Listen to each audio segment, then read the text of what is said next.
So here we are in the plant propagation garden, and we're here with Sherilyn Sunflower. She is leaving tomorrow morning. You kind of excited? Kind of excited. Kind of excited, but you spent how many hours down here working on this in the last year? On plants in general? More than 100 hours. Oh, definitely more than 100 hours, I would think, because she did bucket gardens with greens. Yeah, we started with lettuce gardens, and then when the seed team was here, there was some clearing of gardens up by the lodge. My focus has been a lot of just the plant propagation area, keeping buckets watered and weeded, and then the proper propagation stuff happening with cuttings and seeds and seed saving, a lot of seed saving. And now I have actually replanted seeds that I saved from here. Those scarlet runner beans right there are from seeds saved when they grew over here last year. Yep. Well, that's pretty amazing. Wow. A lot of 5-gallon buckets. Why all this plastic? That seems obnoxious. Well, there's multiple reasons for it, but one of the big ones is the tusas here eat plants from the roots up. And so if you're trying to get babies going and the tusas get them, it's kind of frustrating. What's a tusa? It's a underground rodent-like animal that Is it like a pocket gopher? Just like a pocket gopher. Very much like a pocket gopher. Very much like Excellent. a pocket gopher. So there's a predator that will actually attack these baby plants Yes, and mess with them. a lot. And fairly randomly. Like you don't That's know horrible. what kind of plant it's going to get. So some of the work we've done is about making sure that there's a mother plant, so that when babies are planted out, like grapes or figs or something like that, that there's still something in a bucket, so that particular plant doesn't get lost.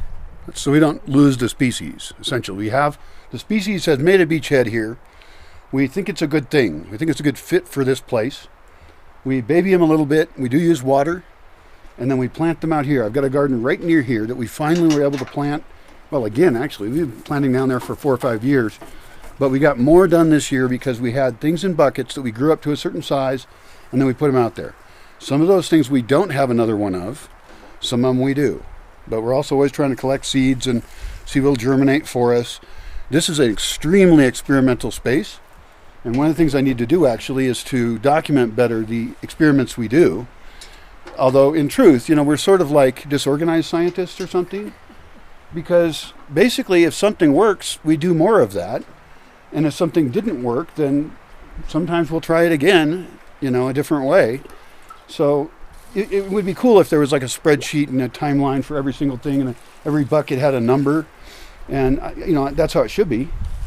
But that is not how it is. About every bucket having a number, but I think it's a thought. Keeping good records is always a benefit in a garden. Right. But the lucky thing is that we'll still have success even if we don't do it perfectly. Do more of what works. Like I have nut trees that are growing now. You got strawberries. Look at this. Strawberries? There's strawberries in here. Oh, that's nice. Cool. Those aren't quite ready yet, I don't think. Nope. But yeah, I've got some young strawberries that are going to be edible soon. And I've had trouble with some plants that are easy, and I've had an easy time with some plants that are hard. But having Sherilyn here this year was awesome. She spent a lot of time down here in the mornings, I think, maybe. Yeah, mornings and evenings when it's not so hot is or a cloudy day like this. This is a great day right now. Perfect garden day. Absolutely. Yeah, this is like a big greenhouse actually for them, because they deal with the really harsh sun, and then when the rains come, they're going to get pounded. Unless they get put out. I mean, like the question is always like, is this fig big enough to put out? I would say maybe. It's going on 3 years. Yeah, that fig is more than big enough to get put out. Yeah. And we'll have babies of all of these, so they'll probably get put out by Chelina this year. Right. And the official agricultural rule is, once we put it out, we don't water it. We're trying to come up with plants that we don't need to take care of. Now, I've weakened on how many I'm willing to baby, and that's fine. I have enough water. I have surplus water right now. I could use someone else to help me water. Crows again, ravens. But we'll put them down there. The truth is we're still going to keep an eye on them, and we might even, just break the rule, because if the trees die, the rule sucks. And it could be if we just watered them for 2 years, 3 years, a little bit, once a month, even in the dry season, that they would then flourish. So sometimes just a year, like just that I don't know. first year to get their roots set. yeah, maybe. But Depending on the yeah, plant. some things I only have one of, so I really don't want to lose it too. Right. Yeah. But yeah, like all these citrus, those are probably all ready to go out. These are all like mandarins, oranges, grapefruits, any kind of. We just generalize citrus because they all get treated the same. And those do fine in courtyards down in Aranga. So therefore, in microclimates here, they will work. Just got to figure it out.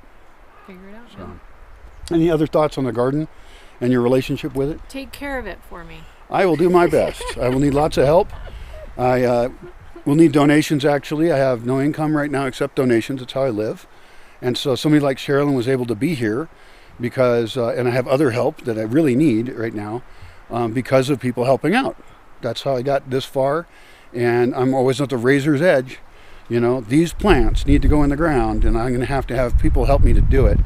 And I'm going to have to. That's in June? That's in June and July.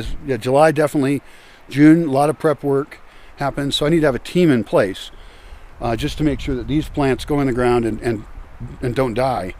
And also I need to record and express different designs I have to excite people about the plants here. But this is such an important part, the plant propagation area. And you can have one of these at your own scale, however you want. I think it should be like everybody's second hobby, like even their side gig or whatever. Well, like walk over to the buckets and show the bucket garden, how small of a space you can have to be able to feed yourself.